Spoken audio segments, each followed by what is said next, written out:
प्यारे बच्चों, जैसा कि आप सब जानते हैं कि मैथ बड़ा आप सबको लगता है कि हार्ड सब्जेक्ट है, लेकिन अगर देखा जाए तो मैथ है।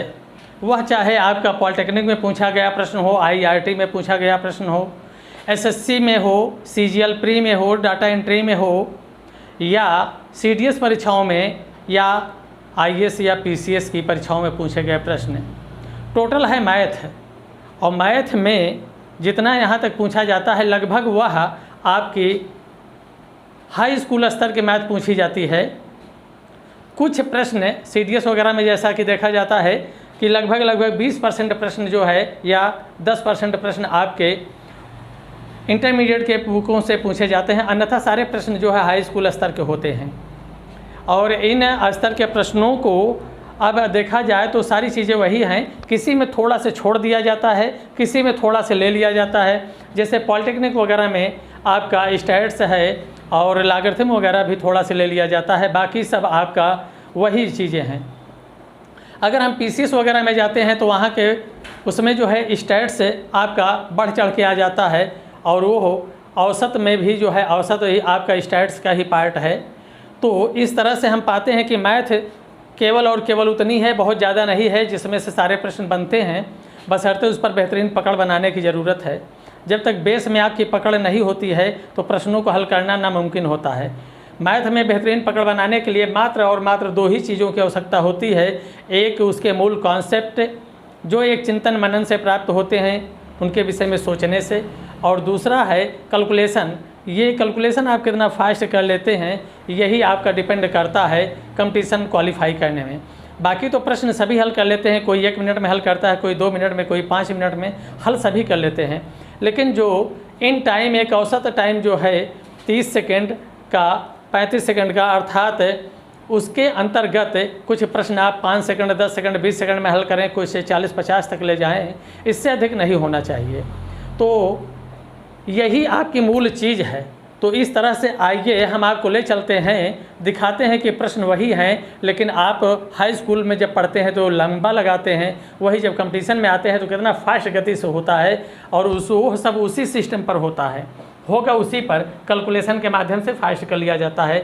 आइए हम आपको पॉलिटेक्निक के आए हुए प्रश्नों की ओर ले चलते हैं, जो कि 12 सितंबर 2020 को परीक्षा हुई है पॉलिटेक्निक की। उसमें आपके SSC वगैरह में भी बराबर प्रश्न पूछे जाते हैं, पॉलिटेक्निक में, IIT में, वो सारे प्रश्न आपके हम आपसे सामने रखते हैं। आइए देखिए, हम ले रहे हैं यहाँ पर पहले आपका इससे क्षेत्रफल आयतन से प्रश्न उठा रहे हैं। तो यहाँ पर आइए देखिए, 2 शंकुओं के आयतनों का अनुपात दिया जा रहा है 1:4 है, तथा उनके व्यास का अनुपात 4:5 हो, तो इनकी ऊंचाइयों का अनुपात क्या होगा। ज़रा गौर कीजिए कि अब यहाँ पर आपको उलझाने के लिए दे रहा है कि यह व्यास का अनुपात, व्यास का अनुपात का मतलब 4:5, तो आपको आयतन वगैरह निकालने में क्या होता है, त्रिज्या चाहिए। तो अब चाहे व्यास प्रश्न में दिया हो, चाहे त्रिज्या दिया हो, बात एक ही है। चाहे परिधि दिया हो तो परिधि अगर दिया है तो भी, व्यास दिया है तो भी, और त्रिज्या दिया है तो त्रिज्या ही है। यानी रेशियो समान ही होता है, चाहे वह त्रिज्या के रूप में दिया हो, चाहे व्यास के रूप में दिया हो, चाहे परिधि के रूप में, तीनों कंडीशन का एक ही होता है। अर्थात यहाँ पर अगर 2 शंकु हैं इस तरह से, और इनके आयतनों का अनुपात ये अगर पूछ रहा है, तो हम क्या कहेंगे, अगर इसकी त्रिज्या r है और इसकी त्रिज्या r है स्मॉल, इसकी ऊंचाई h में हम कैपिटल दे रहे हैं, इसकी जो है स्मॉल h में दे रहे हैं, तो इनके आयतनों का अनुपात दे दिया गया है। जैसे कि हमें पता है कि आयतन क्या होता है, 1/3 पाई r स्क्वायर h, और अनुपात है तो बटे में लिख लेंगे यहाँ पर, ये 1/3 पाई r स्क्वायर h, यहाँ कैपिटल यहाँ स्मॉल। अब यहाँ पर रेशियो इनका क्या दिया गया है, 1:4, यानी 1/4। अब जरा से गौर कीजिए कि ये कांस्टेंट दोनों में कैंसिल होगा या नहीं होगा, ये चीज़ हो गया। अब यहाँ पर ये देखा गया है कि ये दे रहा है क्या, व्यास, लेकिन हम रखेंगे त्रिज्या के स्थान पे। तो आप जरा गौर कीजिए कि अगर ये 4 है और यहाँ से एच क्या है 1 है, तो यहाँ स्क्वायर करेंगे और एच 1 रख देंगे बटे, अगर यहाँ पर देखें इसका व्यास 4 है 5 है, तो यहाँ 5 का स्क्वायर करेंगे और यहाँ पर 4 रखेंगे। इस तरह से अगर इसको हम देखें तो 4 चौक 16 का नम 16 हो गया और ये 5 बचे 25 चौका 100 हो गया। अब इस तरह से अगर हम देखें तो ये 4 चौका 16 और ये हो गया 4 से काट देंगे, ये बन जाएगा हमारा 25, यानी 4:25, यही हमारा उत्तर हो गया। तो इस तरह से ये आंसर बन गया कि इनके ऊंचाइयों का अनुपात क्या हो गया। चूँकि यहाँ पर अच्छा 1 मिनट यहाँ पर हमने रख दिया, ऊंचाइयों का अनुपात पूछा है, त्रिज्या का दिया है, तो यहाँ पर हम रखेंगे एच और यहाँ पर स्मॉल एच, इसका अनुपात चाहिए, तो ये 4 चौक 16 हो जाएगा और 25 ये पलट जाएगा, यहाँ पर ये गया ऊपर 5 का स्क्वायर अपान नीचे लिखते हैं, तो यहाँ पर हो गया 1/4, ये इधर जाएगा, तो इसको हम लिख सकते हैं एच अपान एच इक्वल 1/4 गुणे 5 का स्क्वायर यानी 25/4 चौक 16। तो इस तरह से ये ऊपर 25 हो गया और नीचे क्या हो जाएगा 64। इस तरह से ऊंचाइयों का अनुपात हमारा हो गया 25:64, यही उत्तर हो गया। तो इस तरह से आपको गौर करना है कि कांस्टेंट चीज़ छोड़ देना है और यहाँ पर इनका स्क्वायर ले लेना है। अब यहाँ पर अगर हम डायरेक्ट में आते तो हमें सिर्फ क्या लिखना था, यहाँ पर 4 का स्क्वायर 16, 4 चौक 16 और 5 बचे 25, ये 16/25 और इधर क्या है 1/4। अब इसी को हम ले जाएंगे, इधर क्या हो जाएगा 16 चौको 64 क्रॉस मल्टीप्लाई में और 25/64 आपका उत्तर हो गया। आइए अगले प्रश्न की ओर। ये देखिए कितना हल्का प्रश्न पूछा गया है, सिर्फ और सिर्फ कह रहा कि r त्रिज्या वाले अर्धगोले का आयतन। तो आपको पता है अर्धगोले का आयतन क्या होता है, अर्धगोले का आयतन होता है 4 यहाँ पर 2/3 πr³। यही आपको उत्तर हो जा रहा है। अर्धगोले का आयतन क्या है, विकल्प में दिया गया है 4 विकल्प, उसमें से आपका जो ये है 2/3 πr³, यही उत्तर हो गया। ये फार्मूला ही आपसे पूछा गया है। आइए देखिए ये तीसरा प्रश्न भी आपके आयतन से ही है।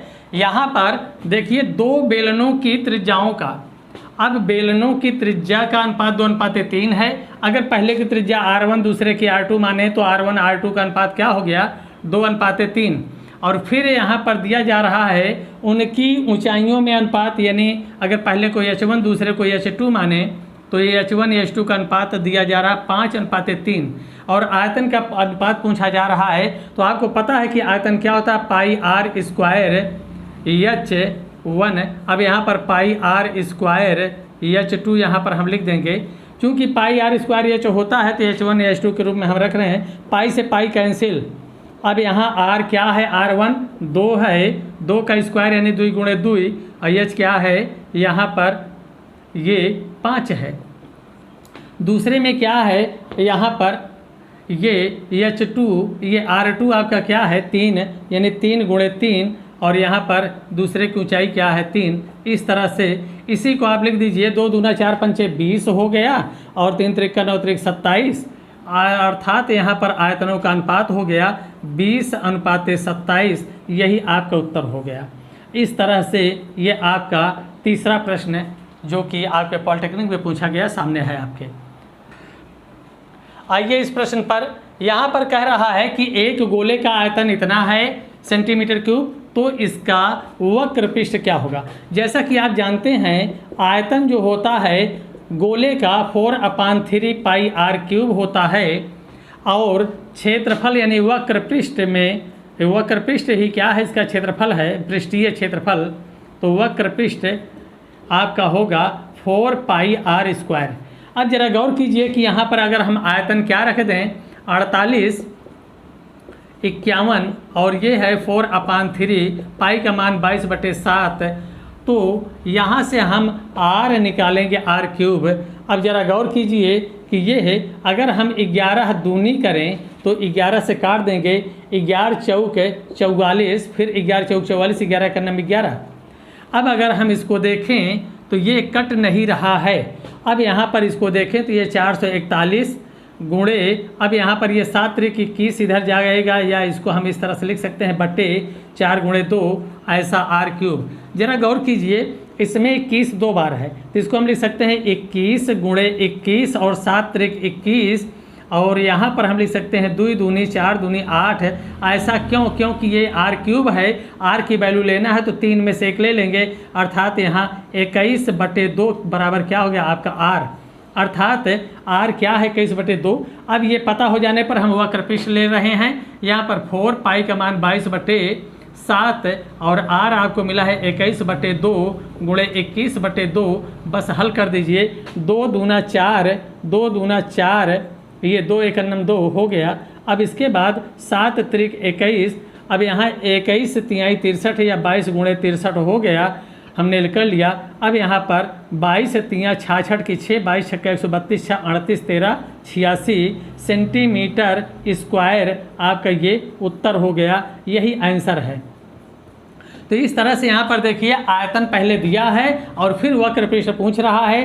तो अब गोले में एक ही चीज़ होता है, क्या? त्रिज्या। अब अगर हम गोले की त्रिज्या पता कर लें तो हम आयतन है, आयतन से हमने त्रिज्या पता किया, त्रिज्या को पा करके और वक्र पृष्ठ ले लिया। आइए इस प्रश्न को देखते हैं, ये भी आयतन से ही है। अब देखिए कि घन का संपूर्ण पृष्ठीय क्षेत्रफल दिया है और आयतन पूछ रहा है। तो आपको पता है कि घन का संपूर्ण पृष्ठ होता है क्या?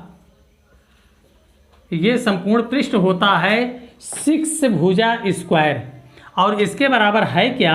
यह 384। अब यहाँ पर अगर हम 6 से काट दें तो 6 छंग 36, 6 चौक 24, ए स्क्वायर बराबर 64, तो ए बराबर क्या आया? 8। ए बराबर 8 आते ही अब चूंकि घन का आयतन क्या होता है? घन का आयतन होता है भुजा क्यूब, तो यहाँ पर ए क्यूब, तो ए है आपका 8 का क्यूब, यानी कितना हो गया? 512 सेंटीमीटर क्यूब। आयतन को हम क्यूब से दर्शाते हैं और क्षेत्रफल को स्क्वायर से। तो इस तरह से ये आपका आंसर है। जरा गौर कीजिए, आप संपूर्ण पृष्ठ दिया है, यहाँ पर हमने इससे भुजा ज्ञात किया और फिर आयतन क्यूब है भुजा का, तो हमने भुजा का क्यूब करके 512 ले लिया। ये आपका आंसर हो गया। आइए अगले प्रश्न की ओर चलते हैं। आइए इस प्रश्न पर, यदि वृत्त का क्षेत्रफल 100 पाई सेंटीमीटर स्क्वायर हो तो उस जीवा की लंबाई कितनी होगी जो केंद्र से 6 सेंटीमीटर की दूरी पर है। अब यहाँ पर चूंकि वृत्त का क्षेत्रफल, तो वृत्त का क्षेत्रफल आपको पता होना चाहिए। वृत्त का क्षेत्रफल क्या होता है? पाई आर स्क्वायर, और पाई आर स्क्वायर अगर इक्वल बराबर है 100 पाई, तो गौर कीजिए पाई से पाई कैंसिल हो गया, आर स्क्वायर बराबर 100, तो आर बराबर क्या हो गया? 10। हमें त्रिज्या 10 मिलते ही हम देख रहे हैं कि ये वृत्त है, वृत्त का ये केंद्र है और एक जीवा है, जीवा जो कि केंद्र से कितनी दूरी पर जा रही है? 6 सेंटीमीटर की दूरी पर, ये 6 दे दिया है। और ये त्रिज्या हमारी यहाँ से यहाँ तक ये त्रिज्या कितनी है? 10 है। अब यहाँ पर अगर आप सिस्टम में जाना चाहते हैं तो यहाँ पर 10 के वर्ग में से 6 का वर्ग, यानी 10 हम 100 में 6 छंग 36 घटेगा तो बचेगा 64, 64 का वर्गमूल 8, आधा होगा यहाँ से यहाँ, तो आधा इधर भी 8 होगा। क्यों? क्योंकि केंद्र से जीवा पर डाला गया लंब जीवा को 2 बराबर भागों में बांटता है, ये दोनों भाग बराबर हैं, अर्थात यहाँ से पूरे जीवा की लंबाई क्या हो गई? 16 सेंटीमीटर। तो जीवा की लंबाई हो गई 16 सेंटीमीटर। तो जीवा की लंबाई हो गई आपकी, जीवा की लंबाई हो रही है 16 सेंटीमीटर। यही आपका उत्तर है। जरा से इसको फिर से चाहे समझ लें। अब यहाँ पर इसको और शार्ट मारने के लिए आप जानते हैं संपूर्ण त्रिभुज में कर्ण पर बना वर्ग शेष 2 भुजाओं पर बने वर्गों की योग के बराबर होता है। अब यहाँ पर ये चलते हैं त्रिक में। यहाँ पर ये अगर आपका 3 है, ये 4 है, तो 3 त्रिक का 9, 4 चौक 16, 16 9 25, 25 का वर्गमूल 5, यानी ये एक आपका कॉन्सेप्ट क्लियर हुआ। 3 4 5। अब इसका दूना है, 3 दूना 6, 5 दूना 10, तो आखिर ये 4 दूना 8 हो गया कि नहीं? आधा 8 है, तो फिर आधा और मिलकर के 8 क्या हो जाएगा? 8 8 16, ये आपका उत्तर हो जाता है। तो ये 6 8 10 आपको अगर याद है तो 6 है 10 है, तो ये 8 8 दूनी 16 आंसर हो गया। आइए अगले प्रश्न पर। आइए बच्चों, ये भी आपके क्षेत्रफल से ही प्रश्न है। जरा देखिए, एक समबाहु त्रिभुज का क्षेत्रफल 4√3 सेंटीमीटर स्क्वायर हो तो उसका परिमाप क्या होगा। अब जैसा कि आप जानते हो कि ये समबाहु त्रिभुज है, तो जिसकी सभी भुजाएं बराबर हो समबाहु है। अब इसका क्षेत्रफल आपको पता होता है कि समबाहु त्रिभुज का क्षेत्रफल होता है √3/4 भुजा का स्क्वायर। अगर ये ए है तो इसका क्या हो गया a²। अब यहाँ पर ये किसके बराबर है 4√3 के, इससे ये कैंसिल हो गया, ये 4 इधर जा करके गुणा हो जाएगा, a² = 16, तो a की वैल्यू क्या मिला 4। इसलिए अगर परिमाप पूछा जा रहा है तो परिमाने चारों ओर, यानी कि बाहर की माप ही क्या है परिमाप, तो परिमाप a+a+a यानी कि 3a, तो ये परिमाप हो गया 3a। 3 × 4 = 4 × 12, ये आपका उत्तर हो गया। यही आपका आंसर है। तो जरा गौर कीजिए, अब इसको अगर हम देखें तो यहीं पर इससे अगर हम देखें √3 कट गया, ये 4 × 16, तो a = 4, तो 4 × 12। हम ये जो लिख के करते हैं ये हम लिखना तो है नहीं, सीधे सब मांडलिक प्रक्रिया है। माइंड में हम देख रहे हैं, थोड़ा सा लिख रहे हैं, आधा लिखेंगे आधा छोड़ेंगे। आइए अगले प्रश्न पर हम ले चलते हैं। आइए इस प्रश्न पर, ये भी आपका शंकु आयतन से है। देखिए, एक लंबवृत्तीय शंकु की त्रिज्या और ऊंचाई का अनुपात दिया जा रहा है 5:12 और आयतन दिया गया है सेंटीमीटर क्यूब 2512 सेंटीमीटर क्यूब। तो शंकु की तिरछी ऊंचाई क्या होगी। ऐसे प्रश्नों में यहाँ पर जरा गौर कीजिए कि ये आपका शंकु है ऐसा, अगर ये यहाँ से ये त्रिज्या क्या है, ये 5 है, और ये है ऊंचाई क्या है, ये 12, ये आपको दे रहा है। तो ऐसे में अगर त्रिक आपको पता है तो ये 5, ये 12, तो ये 13 हो जाएगा यल तिरछी ऊंचाई। यानी अब यहाँ पर 5 अगर देखें तो ये 5 × 5 = 25, 12 पर हम 144, 144 में 25 जोड़ देंगे, 169 का वर्गमूल 13, यानी ये हो गया।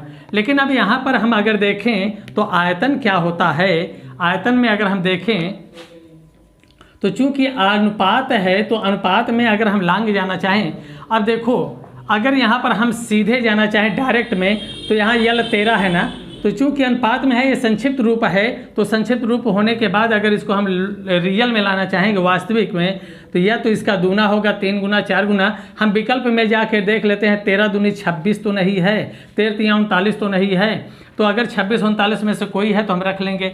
अन्यथा हम यहाँ सिस्टम में आएंगे तो हम कहेंगे आयतन होता है 1/3 πr²h और ये है 2512। तो ज़रा गौर कीजिए, हम यहाँ पर 1/3 ये पाई की वैल्यू क्या रखेंगे, ये 22/7 और हमारा r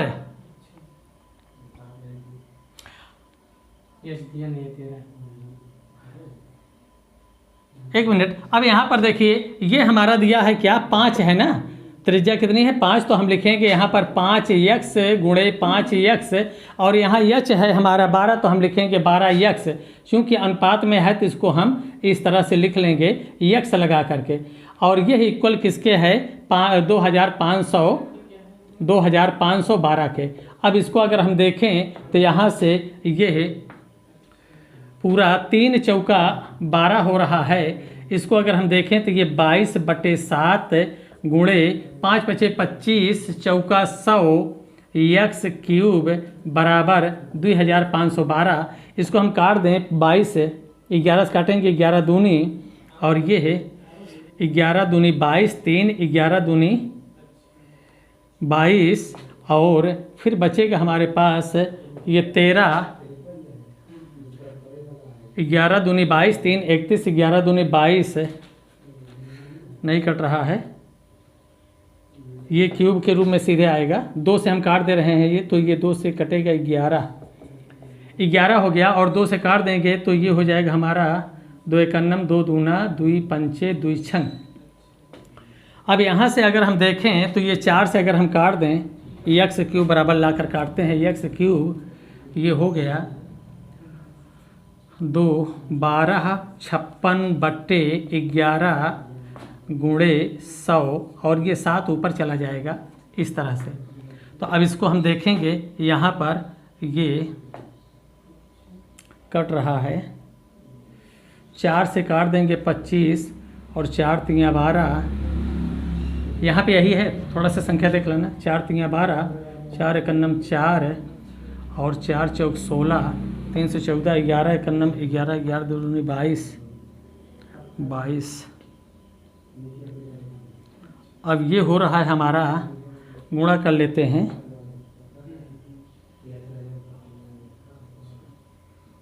कहीं कुछ गड़बड़ है यार, देखो तो, रुको। आइए बच्चों देखिए, यहाँ पर चूंकि ये पाई है, पाई का दो मान होता है। एक तो आप सीधे सीधे 22/7 रख लेते हैं, और कभी कभी ये 3.14 रखा जाता है।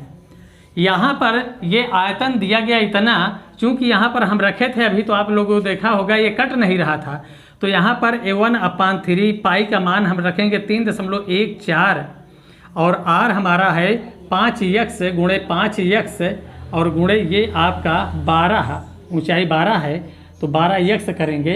इसके बराबर अगर हम 2512 लिखेंगे तो अब ये हो गया, इससे 3 से हम काट देंगे तो ये 3 चौका 12 और 5 पचे 25 चौका 100, 3.14 गुणे 100, और ये x गुणे x यानी क्या हो जाएगा, x क्यूब बराबर 2500, ये 2512। अब अगर इसको हम देखें तो इनका गुणनफल अगर हम लेते हैं तो इस तरह से 5 पचे 25 चौका 100। अब यहाँ से अगर हम काट देते हैं तो ये हो गया 3.14 के बजाय 300 इतना, x क्यूब बराबर 2512। अब इससे हम काट देंगे सीधे सीधे तो ये हो जाएगा 3 8 24 और 14 8 112 यानी 2512। x क्यूब की वैल्यू 8, इसलिए x क्या मिला 2, तो यहाँ पर 2 मिल गया। तो ये हमने माना है कि r हमारा 5x है, यानी 5 दूनी 10 हो गई त्रिज्या, और ये है h हो गया हमारा 12x, यानी 12 दूनी 24, यानी क्या हो गया ये। इसलिए चूंकि l बराबर क्या है, रूट आपका r² प्लस h², तो इसको हम लिखेंगे क्या, 10 का वर्ग धन 12 का वर्ग, ये 24 का वर्ग, तो इस तरह से ये हो गया 100, और ये हो जाएगा आपका 576। जोड़ देंगे इसको तो ये मिल जाएगा हमें 676, और 676 का वर्गमूल क्या हो जाएगा 26। यही इतना हमारा क्या हो जाएगा, तिरछी ऊंचाई l। अब देखिए, आप अगर सिस्टम में जा रहे हैं तो कितना लंबा आपको करना पड़ रहा है, यहाँ कट नहीं रहा था, दिक्कत हो रही थी। लेकिन अगर आपको ये पता है कि 5 12 13 है, विकल्प में आपके दे दिया है, तो यहाँ पर 5 12 13, 13 का या तो दूना होगा, 13 दूनी 26, 13 तिया 39, 13 चौको 52, इनमें से जो भी आपके विकल्प में हो कोई एक होगा, वही आपका उत्तर हो जाएगा। इस तरह से आप विकल्प से डायरेक्ट मार सकते हो, 5 12 13, 5 दूनी 10, 12 दूनी 24, तो 13 दूनी 26। तो ये आपका डायरेक्ट मैट्रिक अगर आपको पता है तो आप मौखिक में उत्तर देकर जा रहे हैं। 5 12 13, 5 दूनी 10, 13 दूनी 26, 12 दूनी 24, 13 दूनी 26। तो इस तरह से यहाँ पर आप लांग में आते हैं तो ये इतना समय नहीं होता है कि आप इस तरह से लगाएं, इसलिए इन तरीकों का आप याद रखें। अगर कहीं पर ऐसी समस्या हो रही नहीं कट रही तो आप देख लें, इसको रखें। आइए अगले प्रश्न पर। आइए बच्चों देखिए, इस तरह का एक प्रश्न हो चुका है, एक ही प्रकार के 2 प्रश्न हैं। अब यहाँ पर जरा गौर कीजिए कि ये है आपका क्षेत्रफल। चूँकि समबाहु त्रिभुज का क्षेत्रफल क्या होता है, √3/4 भुजा का स्क्वायर, और ये किसके बराबर है 25 √3 के। इससे हम कैंसिल कर दिए, 25 चौका 100, a² बराबर क्या हो जाएगा 100, यानी a बराबर क्या होगा 10। इसलिए अब अगर परिमाप पूछा है तो परिमाप क्या हो जाएगा, यहाँ पर 3a यानी 3 गुणे 10 अर्थात 30, यही आपका आंसर हो गया। तो इस तरह से अभी इसके पहले एक आया था 4√3, तो वहाँ पर 4 चौका 16 यानी भुजा 4 मिली थी, और 4 तिहाई 12 आया था। 2 प्रश्न सेम एक ही स्तर के हैं, एक ही प्रकार के हैं। आइए बच्चों देखिए, इस प्रश्न में कहा जा रहा है कि दिए गए चित्र में AB समांतर CD तो समलंब का क्षेत्रफल। अब यहाँ पर जरा गौर कीजिए कि समलंब का क्षेत्रफल क्या होता है, आमने सामने भुजाओं का योग गुणे ऊंचाई बटे 2। तो अब यहाँ पर देखो, आमने सामने भुजाएं चित्र में आप पा रहे हैं AB A है, और CD क्या है B है, ऊंचाई DE क्या है H। अब ऐसे में चूंकि समलंब का क्षेत्रफल क्या होता है 1/2 समांतर भुजाओं का योग। तो समांतर भुजाएं कौन कौन सी हैं, ये AB और CD। AB A है, CD B है, और ऊंचाई इसकी क्या है H।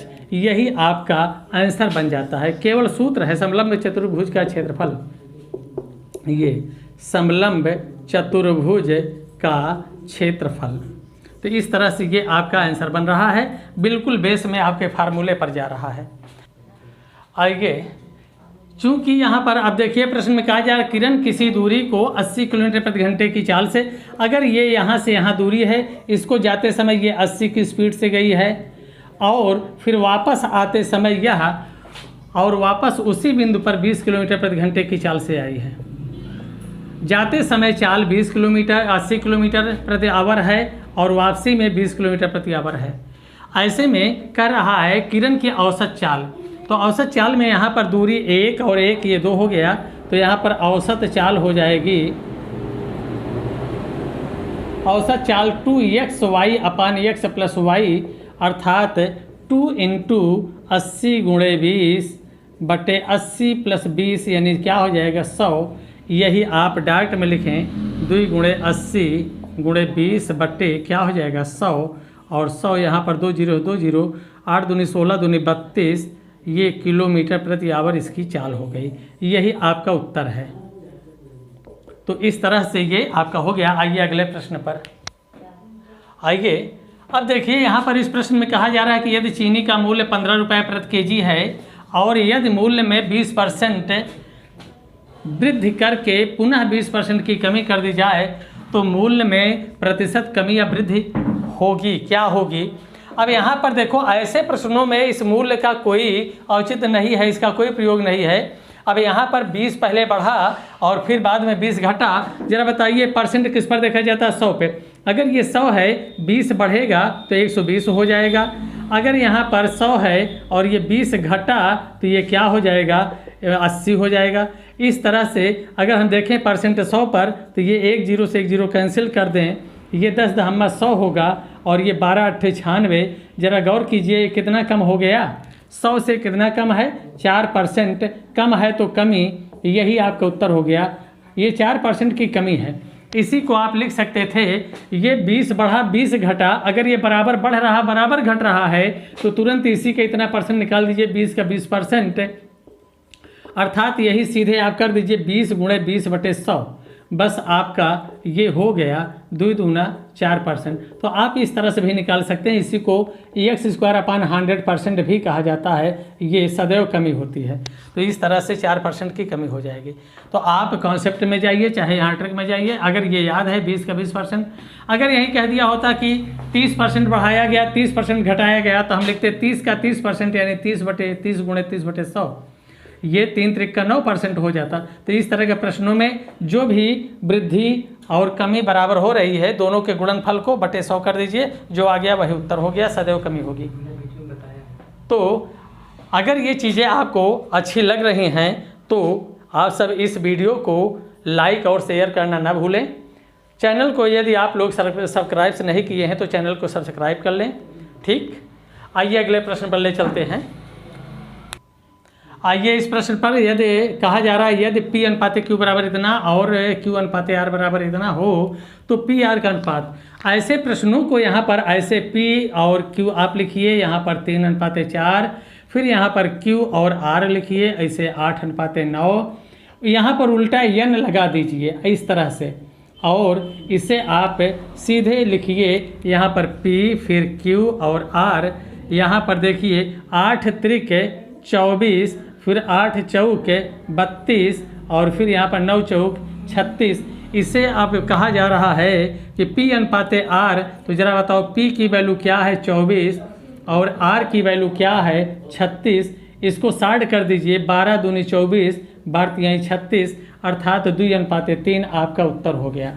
इस तरह के प्रश्न अगर आप देखना चाहें तो अनुपात को हमने तमाम वीडियो डाले हैं, उसको जा करके वहाँ देखें तो इसका पूरा विश्लेषण वहाँ पर मिलेगा।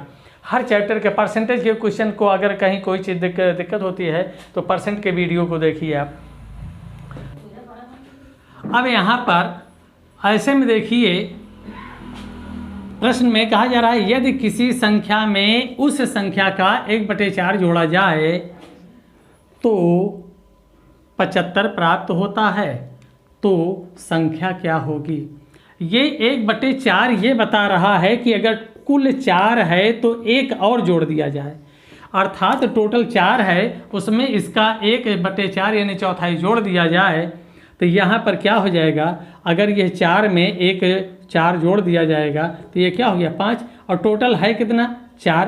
तो इस तरह से ये क्या हो गया 5/4। अगर 5 बराबर आपका 75 है तो 4 बराबर क्या होगा, इसे यहीं पर ले सकते हैं। 5 से काट देंगे, ये 15 हो गया, और ये 15 चौको 60 आपका उत्तर आ गया, यानी वह संख्या क्या है 60। अगर इसको हम और देखें, हमने मान लिया कि संख्या हमारी क्या है x। अगर संख्या x है तो यहाँ पर x का 1/4 क्या होगा, x का 1/4 आपको मिलेगा x/4। इस तरह से ये दोनों का योग क्या हो रहा है, उस संख्या का 1/4 जोड़ने पर क्या मिल रहा है 75, यानी प्रश्न के अनुसार x + x/4 बराबर 75।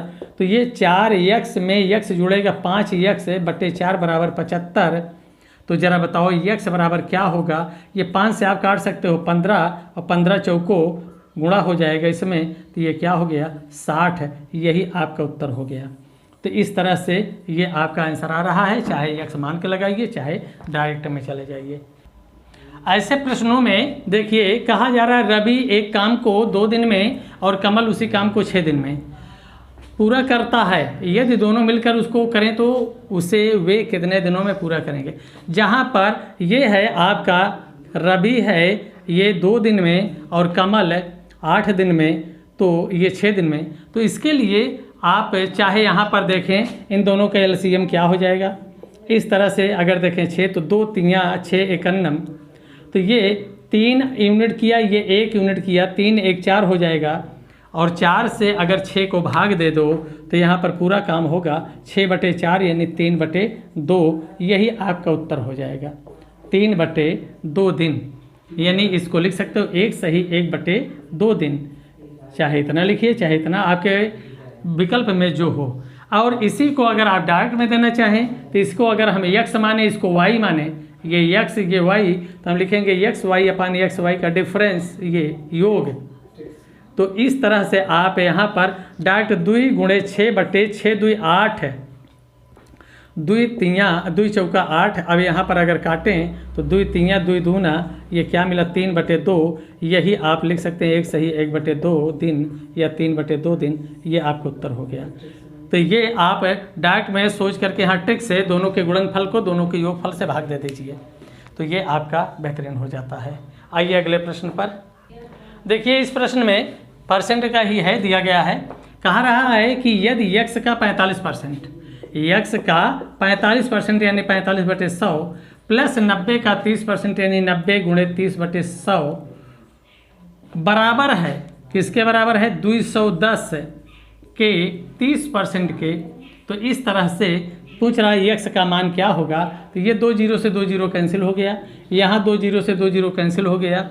अब यहाँ पर अगर देखें तो इसको हम 5 नवा लिख सकते हैं, 5 से काट दें 20, तो 9x/20 बराबर ये हो रहा है 21 × 63, या यहाँ पर लिख दें 9 त्रिक आप लिखिए 27 और बराबर 63, 21 × 63। अब ऐसे में अगर देखें ये 27 उधर जाएगा तो ये 9x/20 बराबर 63 में से 27 घटेगा तो क्या मिलेगा 36। तो ये हो गया 9x/20 बराबर 36, 13 में से 7 गया 6 और 5 में से 2 गया 3, 9 चौक और 20 चौका 80, अर्थात x की वैल्यू हो रही है 20 × 4 यानी 80, यही आपका उत्तर हो गया, ये आपका आंसर है। तो इस तरह से ये आप यहाँ पर इसे पा रहे हैं, ये जैसा कहता जा रहा है वैसे करते चले जाइए। अब इन चीज़ों का मौखिक में यहाँ पर एक ही स्टेप है, 9 त्रिक 27, 21 63, 63 में 21 हम घटाएंगे 36, और यहाँ पर ये ले जाकर पलट कर काट दीजिए, चाहे काट करके तो काट दीजिए। तो स्टेप लिखने में ज़्यादा जाता है, आधी प्रक्रिया आपकी मौखिक होनी चाहिए तो स्पीड बढ़िया आती है, और ऐसे लिखने में समय जाता रहता है। अब यहाँ पर हम इसको लिख रहे हैं, ये घटा रहे हैं, ऐसा नहीं होता। हम यहाँ देख रहे हैं 9 त्रिक 27 और 21 63, 63 में 27 घटाएंगे, डायरेक्ट हम लिखेंगे यहाँ पर ये चीज़ इतना, इसको लिखेंगे, 2 स्टेप स्टार्ट हो जाएगा, 9 चौक 20 चौका 80 आपका उत्तर हो जाएगा, ये नहीं लिखा जाएगा। तो इस तरह से केवल हमारे पास ये केवल ये और ये नहीं होना चाहिए, एक स्टेप लिखे और फिर सीधे यहाँ पर आ गए और यहाँ पर हम डायरेक्ट ले लिए, तो ये होना चाहिए। आइए अगले प्रश्न पर। आइए इस प्रश्न पर देखिए, ये आपका करणी से है। ये प्रश्न करणी के आप अगर वीडियो देखते हैं तो उसमें हमने 4-5 वीडियो में सारी चीज़ें दे डाले हैं, उसको बेहतरीन तरीके से देखिए। करणी के प्रश्नों को बहुत तीव्र गति से हल करेंगे। तो यहाँ पर इस प्रश्न को देखिए, यहाँ अगर देखें तो इसका घनमूल 8 का घनमूल क्या होगा 2, और 2 यहाँ पर इसका वर्गमूल क्या होगा 4, और यहाँ पर ये क्या है 21। तो ज़रा बताओ इस तरह से हम इसको लिख सकते हैं या नहीं। अब जरा बताइए, यहाँ पर 4 2 6 21 6 27 और तृतीय मूल अगर 27 हुआ तो 27 का घनमूल क्या होगा 3। यही आपका उत्तर हो गया। इस तरह से आप यहाँ पर इसका घनमूल लेके 8 का घनमूल 2, इसका यहाँ 2 है जो लिखा नहीं गया है, 16 का वर्गमूल 4 और यहाँ 21 है। इस तरह सबको जोड़ लिए, 27 का घनमूल क्या आ गया 3। ये आपका उत्तर हो गया। तो वीडियो में आप अगर देखेंगे करणी के लक्ष्य अकेडमी के वीडियो तो बहुत ज़्यादा आपको मिलेंगे, और उसमें सारी चीज़ें हमने ओपन करके दे दिया है। उसको बेहतरीन तरीके से देखिए, चैनल को सब्सक्राइब कर लें, सारे वीडियो अपलोड होते ही आपको मिलने लगें। कायदे से मैथ पर बेहतरीन तैयारी कीजिए। बच्चों आइए देखिए, इन प्रकार के इस सब प्रकार के प्रश्नों को कैसे तीव्र गति से हल करते हैं, इन सब को पाने के लिए आपको वीडियो देखना ही ज़रूरी है। जब तक पूरा वीडियो नहीं देखेंगे एक क्वेश्चनों से आप एक प्रकार के तो पाएंगे, और लेकिन अगर अलग हट करके आ रहे हैं तो उन्हें आप नहीं पाएंगे। अब देखिए यहाँ पर यह कहा जा रहा है कि यदि रूट के अंदर 1 + x अपान 169 बराबर 14/13 हो तो x का मान क्या होगा। ऐसे प्रश्नों में यहाँ चाहे प्लस हो चाहे माइनस हो, इससे मतलब नहीं है। आप इधर जो दिया गया है इन्हीं दोनों को जोड़िए, इन दोनों का योग क्या है 14 13 27, इनका अंतर कितना है 1, गुणा कर दीजिए, आपका 27 उत्तर हो गया। ये बेहतरीन तरीके से ऐसे प्रश्न कहीं भी बन रहे हों, चाहे यहाँ प्लस हो चाहे माइनस हो, यहाँ पर दी गई संख्याओं को आप जोड़िए और इन्हीं के अंतर से गुणा कर दीजिए, आपका उत्तर हो गया। अगर यही प्रश्न में यहाँ पर 14 के बजाय 15 होता तो हम 15 13 क्या करते, 15 13 ये 28 हो जाता, और 15 13 का अंतर क्या होता 2, तो यहाँ पर 28 दूना 56, ये x की वैल्यू हो जाती। तो इस तरह से यहाँ पर ये आंसर बनता।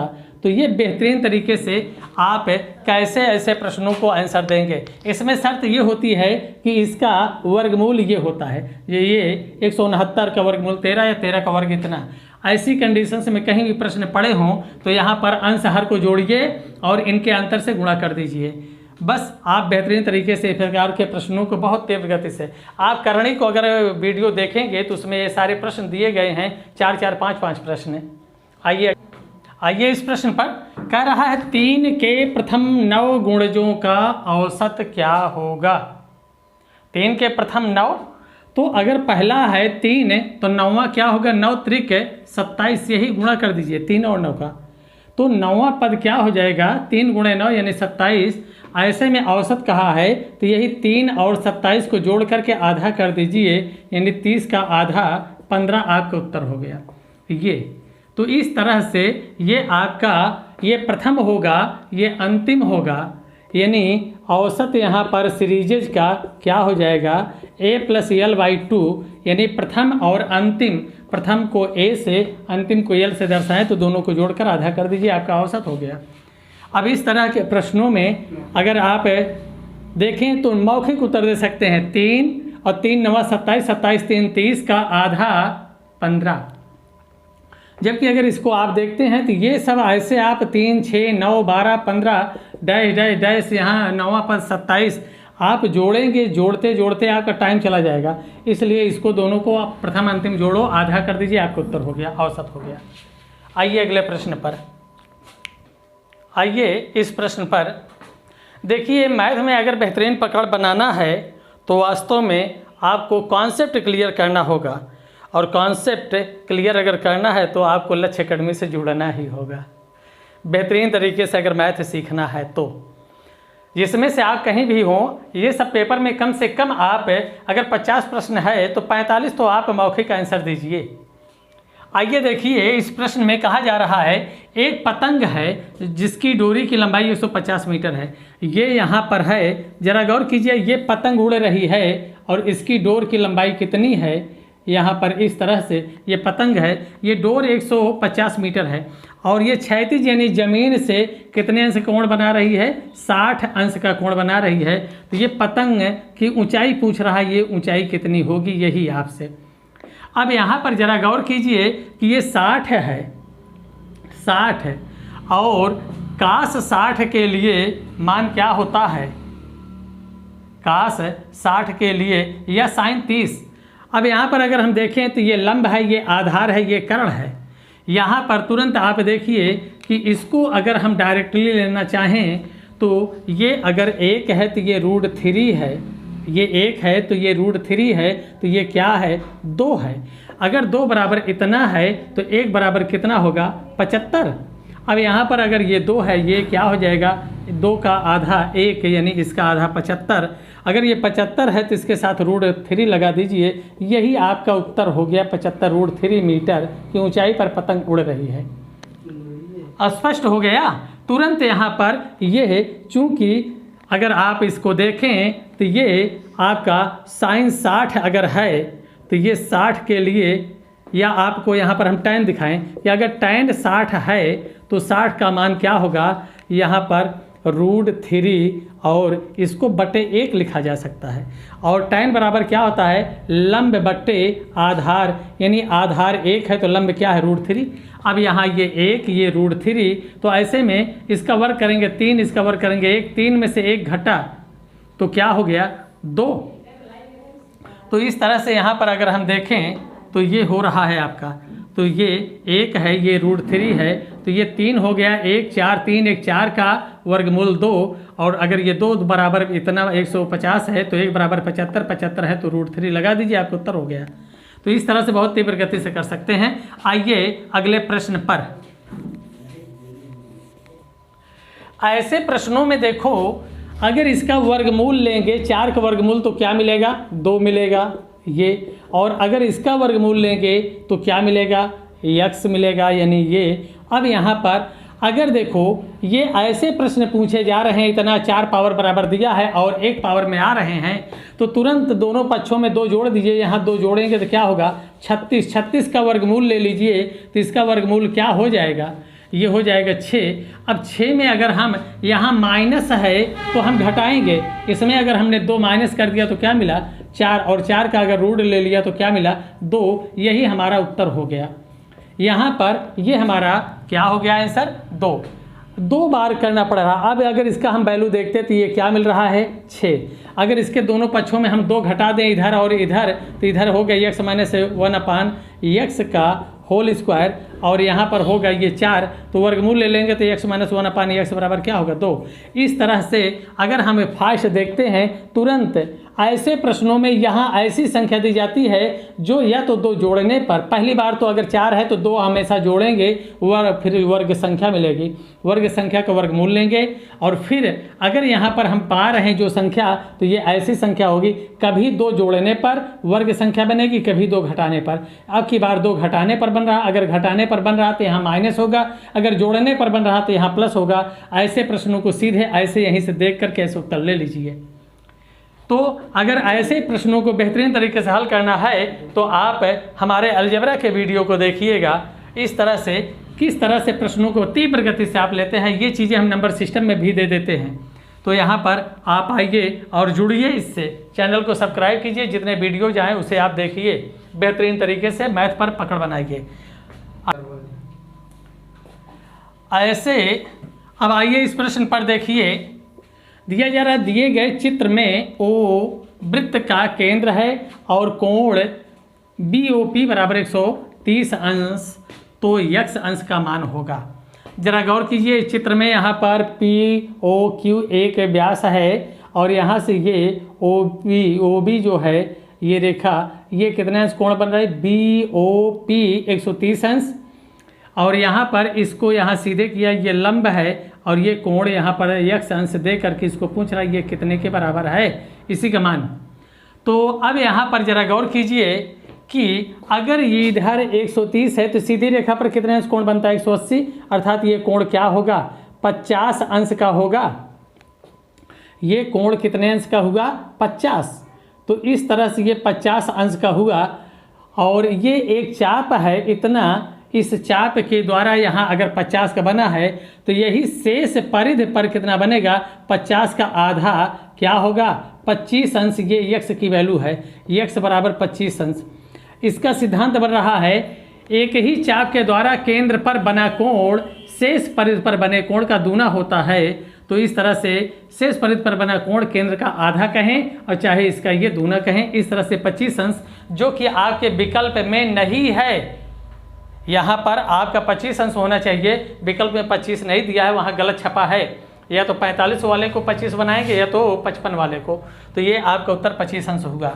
आइए अगले प्रश्न पर। आइए इस प्रश्न में कहा गया है कि दिए गए चित्र में TPT वृत्त की स्पर्श रेखा है। ये TPT डैश वृत्त की स्पर्श रेखा है। यदि कोण POA 140 अंश हो तो कोण APT डैश यानी ये कोण आपसे पूछ रहा है इसकी वैल्यू। तो अब ये कोण कितने अंश का होगा जरा गौर कीजिए। यहाँ पर एक शर्त आती है, केंद्र से स्पर्श बिंदु को मिलाने वाली त्रिज्या स्पर्श रेखा पर लंब होती है, अर्थात ये पूरा 90 अंश का होगा। और यहाँ पर ये त्रिज्या है, ये भी त्रिज्या है, तो ये त्रिभुज समद्विबाहु त्रिभुज है। समद्विबाहु त्रिभुज में बराबर भुजाओं के सामने के कोण बराबर होते हैं, अर्थात ये दोनों कोण आपस में बराबर होंगे। त्रिभुज के तीनों अंतःकोणों का योग 180 अंश होता है। 180 में 140 ये है, ये दोनों मिलकर 40 होंगे, अर्थात ये 20 अंश होगा और ये भी 20 अंश होगा। अगर ये 20 अंश है तो जरा बताओ ये पूरा 90 है तो इधर कितना बचा, ये 70 हुआ। 70 और 20 मिल करके क्या हो जाएगा 90 होगा। इस तरह से ये कोण 70 अंश हो गया। आंसर आपका क्या है 70 अंश, यही आपका उत्तर है। तो इस तरह से यहाँ पर समद्विबाहु त्रिभुज में बराबर भुजाओं के सामने के आमने सामने कोण बराबर होते हैं। ये 140 है, ये दोनों 20-20 होंगे क्योंकि त्रिभुज के तीनों अंतःकोणों के 180। यहाँ से ये लंब होती है स्पर्श रेखा पर, ये लंब है तो 90 में 20 इधर, तो इधर क्या मिलेगा 70, 70 20 90। आइए अगले प्रश्न पर। इस प्रश्न में देखिए इसके गुणनखंड ज्ञात करने के लिए कह रहा है त्रिपदी है, तीनों पद हैं, तो त्रिपदी तोड़ने के लिए क्या है आदि यानी प्रारंभ अंत इन दोनों का गुणा कर लीजिए। 1/3 गुणे 9 अर्थात ये क्या बना 3। अब आदि अंत का कर गुणा लेव खंड 2, इसके 2 खंड लीजिए ऐसे कि घटाने पर अंत वाला चिन्ह में इनके मध्य में करें तो 2 मिले, यानी इसके 3 और 1 होंगे। इनके बीच में माइनस करेंगे तो क्या होगा 3 - 1 बराबर क्या मिल गया 2, अर्थात यही जो है हमारे खंड बने। अब जरा गौर कीजिए यहाँ पर ये माइनस, ये आगे माइनस है ना, तो ये माइनस के कारण क्या हो जाएगा ये वाला -3 हो जाएगा। अगर इसको ऐसे हम रख दें तो ये क्या हो गया -3 और +1। इन्हीं दोनों के साथ x लगा दीजिए, x -3 और अच्छा यहाँ पर चूंकि आगे 1/3 है तो अगर इसको हम 1/3 से भाग देंगे 1/3 तो 3 कहाँ चला जाएगा, ये गुणा हो जाएगा। और यहाँ पर ये 1/3 करेंगे तो ये क्या हो जाएगा इसका 1/3 से भाग देंगे तो ये 3 उलट करके ऊपर चला जाएगा। ऐसे में मिला क्या ये -9 और +3, इसी के साथ x लगा दीजिए तो ये क्या हो गया x9 और x3, ये आपका उत्तर हो गया। अब ऐसे प्रश्नों में आप इसी पहले और अंतिम से गुणा करके ही त्रिपदी का सीधे खंड ले सकते हैं। कैसा हमने आपको बताया, ये 1/3 और 9 का गुणा कर लीजिए, क्या मिला 3। 3 के 2 खंड ऐसे कीजिए कि घटाने पर ये बीच की संख्या मिल जाए, तो 3 के 2 खंड 3 × 3, 3 में से 1 घटा 2 मिलेगा, अर्थात ये खंड हुआ। अब चूंकि यहाँ पर 2 के पहले क्या है ये माइनस, अर्थात ये माइनस लगाए और इसका क्या हो गया ये 3 - 1 2। अब इसको अगर हम गुणा कर दें तो प्लस माइनस का माइनस, माइनस माइनस का प्लस। अब यहाँ पर ये जो 2 मिले हैं ये आगे वाली संख्या से हम भाग देंगे, अर्थात -3 को 1/3 से भाग देंगे तो पलट करके क्या हो गया जाकर ऊपर गुणा, यहाँ भी ऊपर गुणा, ये 3 त्रिक 9 हो गया -9 और ये 3 × 3 हो गया प्लस। ऐसे में दोनों के साथ में x लगा दीजिए, यही आपका खंड हो गया, आपका आंसर हो गया। बेहतरीन तरीके से। ठीक, अब इसमें आप वैसे लिखते रहते हैं, सीधे यहाँ से पाते हैं। आइए अगले प्रश्न पर। आइए इस प्रश्न में ये आपका कोऑर्डिनेट से है, सरल रेखा से। यहाँ पर कह रहा है दो सरल रेखाओं y माइनस रूट 3x बराबर 5 और 3 रूट 3y माइनस x बराबर 7 के बीच का कोण क्या होगा। तो हम यहाँ पर देखते हैं प्रवणता हमारी, जैसा कि आप जानते हैं यम प्रवणता है। प्रवणता बराबर माइनस a का गुणांक बटे b का गुणांक, x का गुणांक माइनस x का गुणांक बटे y का गुणांक। तो इस तरह से यहाँ पर ये अगर हम देखते हैं तो यहाँ से हमारी प्रवणता क्या मिल रही है। पहली रेखा की m1 हम लिखेंगे, यहाँ पर ये क्या हो गया, x की वैल्यू यहाँ पर a का माइनस रूट 3 है, माइनस माइनस रूट 3, और यहाँ पर y की यानी b की वैल्यू क्या है 1, यहाँ पर ये क्या हो गया, ये रूट 3 हो गया। और अगर हम दूसरे समीकरण से लें m2 से वैल्यू, तो यहाँ पर हो रहा है प्रवणता हमारी माइनस x का गुणांक यानी ये माइनस है, माइनस 1 और ये क्या है रूट 3। तो इस तरह से ये हो गया 1 बटे रूट 3। तो यहाँ पर 1 अपान रूट 3। थोड़ा सा क्वेश्चन में देखिए यहाँ पर तो थोड़ा सा प्लस माइनस का कोई कहीं। आइए देखिए, अब ये प्रवणता हो गया दोनों की। अब आपको पता है कि tan थीटा बराबर m1 माइनस m2 अपान यहाँ पर 1 प्लस m1 इंटू m2। अब यहाँ पर अगर रखेंगे तो ये है रूट 3 माइनस 1 अपान रूट 3 पूरे का बट्टे यहाँ पर 1 plus 3 root 3 into 1 upon root 3। इससे कैंसिल होकर के 1 1 2 हो गया, और ये आपका बन रहा है 3 में से गया 2 बट्टे रूट 3 और बट्टे 2, तो ये यहीं पर बगल लग जाएगा 2 से 2 कट गया, ये 1 अपान रूट 3 इतना।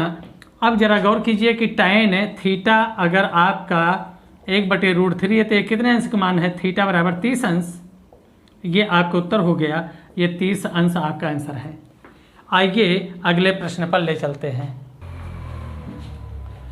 आइए यहाँ पर इस प्रकार के जहाँ भी प्रश्न बने आपके लंबे, इनका उत्तर सीधे 1 मार दिया करो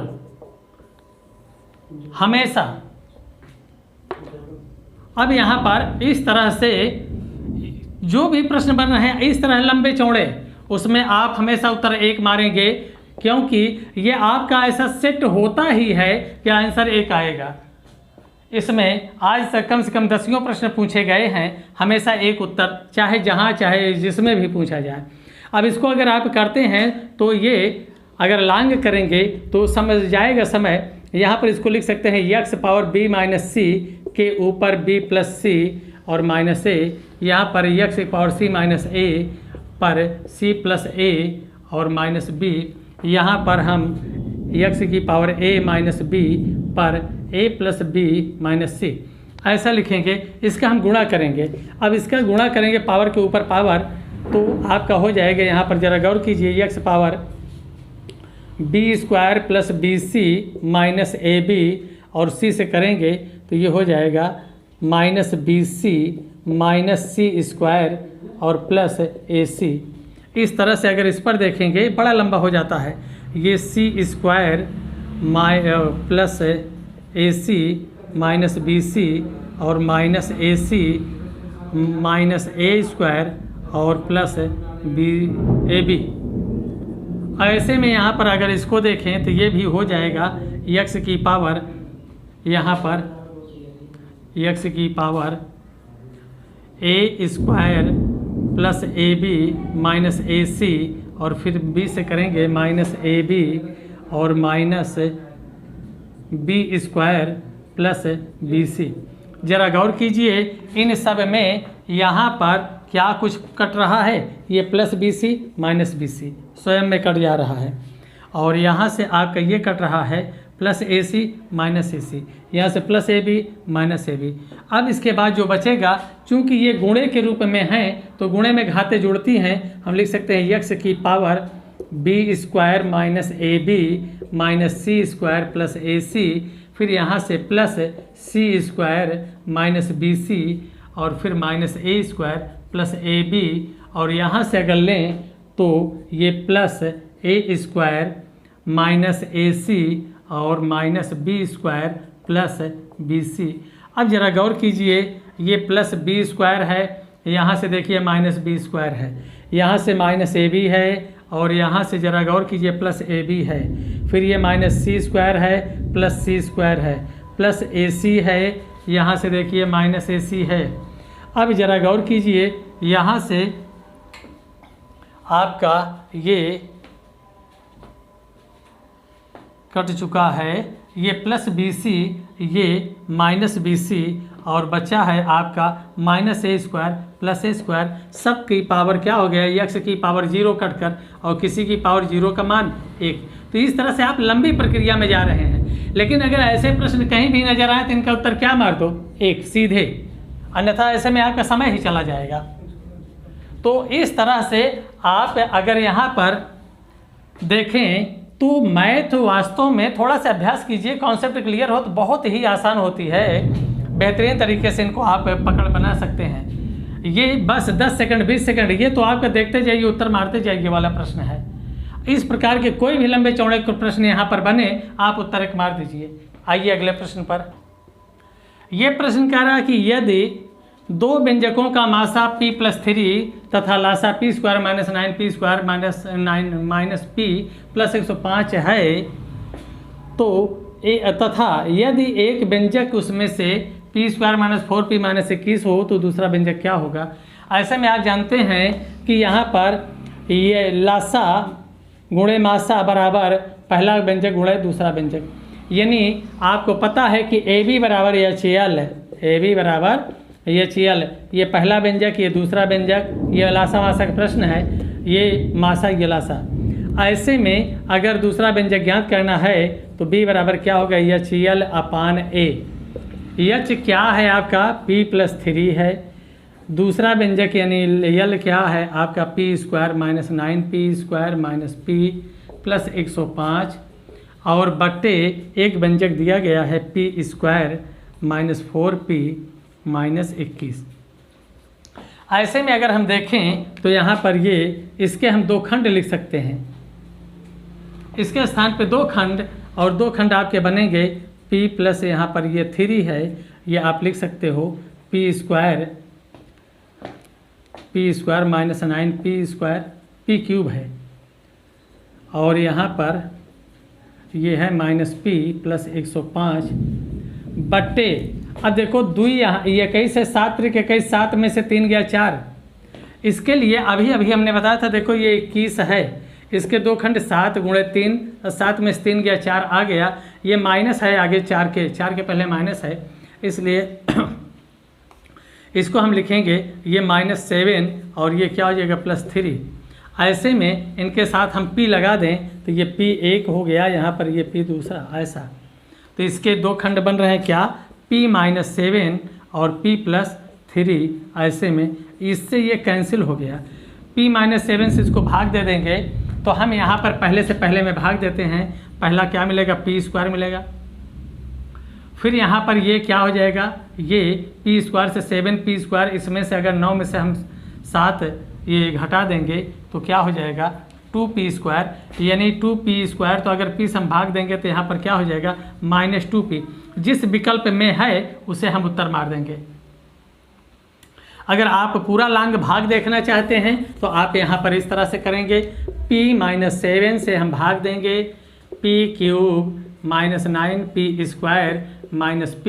105, इसमें अब इस p से इसमें भाग देंगे तो p² बार जाएगा, इसका इसमें गुणा करेंगे p³ होगा, इसका इसमें गुणा करेंगे -7p² होगा, इसको घटाएंगे माइनस ये प्लस, ये कैंसिल हो गया, यहाँ से -2p² और ये p ले लेंगे।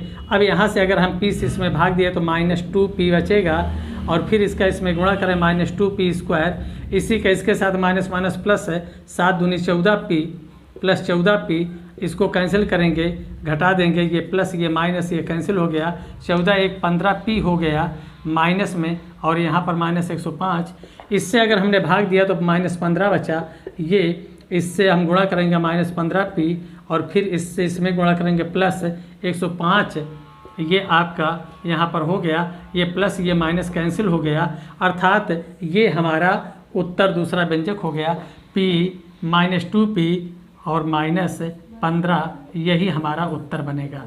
तो इस तरह से ये हमारा आंसर हो गया। आइए अगले प्रश्न पर। आइए इस प्रश्न में यहाँ पर दिया गया है, दिए गए चित्र में DE समांतर BC, DE और BC समांतर हैं। यदि DE बटे BC बराबर 1/4, यानी DE 1 है तो BC क्या है 4, ये 1 है और ये 4 है। तो आपसे पूछ रहा AD बटे AB यानी इतना बटे इतना क्या होगा। ये आप ज़रा गौर कीजिए कि यहाँ पर ऐसी कंडीशंस में यहाँ थेल्स प्रमेय लागू हो रही है। थेल्स प्रमेय किसी त्रिभुज में एक भुजा के समांतर खींची गई रेखा शेष दो भुजाओं को समान अनुपात में बांटती है, और यहीं पर दूसरा बनता है कि दो समरूप त्रिभुजों की संगत भुजाएं समानुपाती होती हैं। अगर इसको हम देखें तो यहाँ पर दो त्रिभुज बनेगा, एक बनेगा क्या ये ADE और एक बनेगा क्या ABC, इस तरह से। तो ज़रा गौर कीजिए कि अगर ये 1 है और ये 4 है, चूँकि ये समांतर है तो ये कोण इसके बराबर होगा, ये कोण इसके बराबर होगा। तो ये इस त्रिभुज के तीनों कोण इस त्रिभुज के तीनों कोण के बराबर हैं, तो दोनों त्रिभुज क्या हो गए समरूप। और समरूप त्रिभुज की संगत भुजाएं समानुपाती होती हैं, या दो समरूप त्रिभुजों की संगत भुजाएं समानुपाती। तो यहाँ अगर 1 है ये 4 है, तो हम यहाँ कह सकते हैं कि AD में और AB में जो अनुपात होगा वही अनुपात DE और BC में होगा। और DE BC का रेशियो दिया क्या है 1/4, अर्थात AD बटे AB बराबर भी क्या होगा 1/4। यही आपका उत्तर हो गया। अगर रेशियो कह रहा तो 1:4 हो जाएगा। तो इस तरह से ये आपका आंसर बन गया। ओके कीजिए। आइए इस प्रश्न पर, ये जरा देखिए अलजेब्रा से है प्रश्न। यहाँ पर दिया जा रहा है कि यदि a⁴ 1/x बराबर b⁴ और यहाँ पर ये क्या है c⁴ और b² बराबर AC हो तो x + z की वैल्यू बताइए। जरा बताइए यहाँ पर b क्या है, यही है, यहाँ स्क्वायर है तो ये क्या हो जाएगा। अगर डायरेक्ट में लेना चाहो तो b की पावर यहाँ 2i हुआ, a की पावर x और c की पावर यहाँ z, गुणे में घात जोड़ती है तो यहाँ x + z और यहाँ 2i, अर्थात डायरेक्ट में मारना चाहो तो x + z बराबर क्या हो रहा है 2i हो रहा है। ये हम तो आपको यहाँ पर इसके आधार पर बता दें कि यहाँ पर ये b है, ये y है, y का अगर स्क्वायर कर दिए तो क्या हो जाएगा 2i, और यहाँ पर x है, यहाँ x और यहाँ पर z, तो गुणे में x + z हो जाएगा। तो x + z बराबर 2i, उत्तर मार दिए। लेकिन अगर इसको, ये तो हमारी लॉजिक है कि चलो हम इसे आधा माइंड में रख रहे हैं, मार दे रहे हैं आंसर। आपको अगर इसे पूरा समझना है तो हम लिखेंगे इन सब के बराबर इतना a⁴1/x b⁴1/y बराबर c⁴1, इसके बराबर हमने मान लिया k। क्या मान लिया k। अब k मान लिए तो यहाँ से मिलेगा a बराबर k की पावर 1/1/x, तो ये चला जाएगा x ऊपर, अर्थात क्या मिला k⁴x। इसी तरह से हम अगर b की पावर देखेंगे, b बराबर क्या, तो ये भी इधर जाएगा 1/ये, तो ये k⁴y हो जाएगा। और c बराबर क्या होगा, ये जा करके k की पावर z होगा, क्योंकि 1/1 पावर ये होती है तो ये पलट करके ऐसा हो जा रहा। अब चूँकि हमें पता है कि b² बराबर यहाँ पर AC, तो b के स्थान पर हम क्या रख सकते हैं k⁴y, और इसके ऊपर 2 होगा, और यहाँ पर a है तो a के स्थान पर k⁴x, और इनटू यहाँ पर c के स्थान पर k⁴z। चूँकि आधार सेम हो तो गुणे में पावर जोड़ती है, यहाँ घात के ऊपर घात का गुणा होता है, k⁴2i इक्वल हो जाएगा यहाँ पर ये k⁴x + z। आधार बराबर है, घातों की तुलना कर लिए तो 2i किसके बराबर है x + z के, यही हमारा उत्तर है, अर्थात x + z बराबर 2i आंसर बन रहा है। यही आंसर है। आइए अगले प्रश्न पर। आइए यहाँ पर ये अगर इसको हम हल करेंगे तो इधर हो जाएगा x² + 1/x बराबर ये पूरे के बटे x बराबर क्या हो गया 10/3। अब यहाँ से अगर हम देखें तो ये क्रॉस मल्टीप्लाई कर लेते हैं। अगर डायरेक्ट में देखो तो x की वैल्यू 3 आ गई, एक वैल्यू x की 3 आ गई, क्योंकि यहाँ 3 रखोगे और यहाँ पर 3 का वर्ग प्लस 1 करोगे तो 10 हो जाएगा, यानी डायरेक्ट में x बराबर 3 एक मान आ गया आपका। अब यहाँ से अगर इसको हम हल करते हैं, क्रॉस मल्टीप्लाई कर लेते हैं, तो ये हो गया 3x² + 3 = 10x। यहाँ पर इसको लाएंगे 3x² - 10x + 3 = 0। 3 त्रिक्का 9, 9 के 2 खंड करें, 9 × 9 और ये प्लस चिन्ह 9 × 1 10। आगे 10 के क्या है माइनस, इसलिए हम लगा देंगे यहाँ पर क्या माइनस, -9 -1 मिलकर -10। अब जरा गौर कीजिए, यहाँ x है तो अब यहाँ पर हम पहला काम ये 3 है, 3 से हम भाग दे देंगे, 3 यहाँ पर 3 यहाँ पर, ऐसा तो ये हो गया -3 और यहाँ -1/3। अब जरा गौर कीजिए, दोनों के सामने हम x लगा दें, यहाँ x और यहाँ x, तो ये खंड बन गए आपके, x - 3 1 हो गया।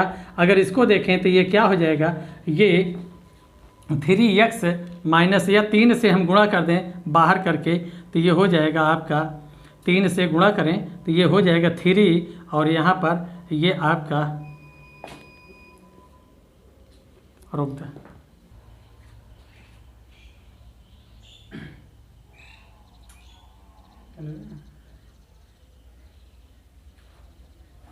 ठीक है, इतना मान हो गया, इतना = 0 है। तो आप बताओ यहाँ से अगर आप x - 3 = 0 करोगे तो x की वैल्यू क्या होगी 3, और दूसरा अगर देखें x - 1/3 = 0 करोगे तो ये क्या हो जाएगा 3x - 1 = बटे, यहाँ पर क्या हो जाएगा 0 पूरा बटे को हो करके। अब यहाँ से अगर हम देखें तो ये बराबर जाएगा 3x बराबर 1, तो x बराबर क्या हो जाएगा 1/3, ये आपका हो गया। ऐसे में अगर इसको हम डायरेक्ट में कर देते तो भी आपका x बराबर क्या होता 1/3, ये आपकी वैल्यू हो रही है। तो इस तरह से आपके 2 मान मिले, x बराबर 3 और x बराबर 1/3, ये आपका उत्तर हो गया, x की 2 वैल्यू। अर्थात आपके विकल्प में शायद ये नहीं है, इनमें से कोई नहीं आपका उत्तर है। तो इस तरह से यहाँ पर इस प्रश्न को द्विघात समीकरण में बना करके आप हल कर सकते हो। हम यहीं पर आपको बताएं कि x की वैल्यू एक क्या हो गई 3, अगर यहाँ 3 हम रख देते हैं तो क्या हो जाएगा 3 का स्क्वायर प्लस 1 यानी 9 1 10, ये हो रहा है। अब इसी को अगर हम देख लिए एक 3 है, तो अगर विकल्प में है तो मार दीजिए आप 3, 1/3 रख करके देख लीजिए। आइए अगले प्रश्न पर। इस वीडियो को आप पूरा देखें अच्छे से, लाइक इसको जो है लाइक कीजिए, शेयर कीजिए, चैनल को सब्सक्राइब कर लीजिए। इसका अगला वीडियो हम अगले दिन अपलोड कर देंगे। चूँकि ये लंबा हो रहा है इसलिए आपको रोक दे रहे हैं। तो इस तरह से आप इसे अच्छी तरह से देखें, समझें। अगर मैथ में बेहतरीन पकड़ बनाना है तो आपको कॉन्सेप्ट और कैलकुलेशन पर जाना ही पड़ेगा।